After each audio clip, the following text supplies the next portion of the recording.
Tom, and this is my custom bike shop, Purpose Built Moto. We specialise in high-end custom and restoration work here on the Gold Coast. It started a few years ago when I had a hobby of building bikes in my garage. It quickly grew into a full-scale commercial workshop. Now that we've moved into a new shop, I'll show you a bit of our workspace and tell you a little bit about the workflow from a bike when it comes into our shop to when it leaves. So when a customer first comes in, we generally drop their bike out the back into our engine building and clean room. This is where we strip all of our bikes down, take stock on what's going on, and then we run some mechanical tests to make sure the engine's okay. If it's not, we tear it down for a rebuild. At the moment, we're restoring a 1975 Goldwing for a client. So we've got the carburetors on their SP teardown table. Everything gets torn down here before we box it up, send it out for cleaning, and then eventually the rebuild.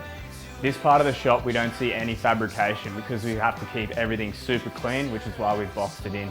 Once the bike's done here, we've got our engine build underway. The bare frame and rolling chassis gets moved into our fabrication room. This is where all our dirty work happens. So we come in here, we start chopping the frame, doing any modifications that our customers requested, rebuilding suspension, stripping the wheels out, all that sort of stuff that makes everything super messy.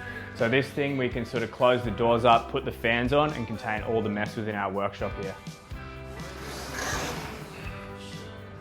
Once fabrication's wrapped up, generally, we move into this area. So when we finish in there, everything goes out for polish, paint, chrome work, you name it. And then when it comes out into this room, it's time for electrical and assembly.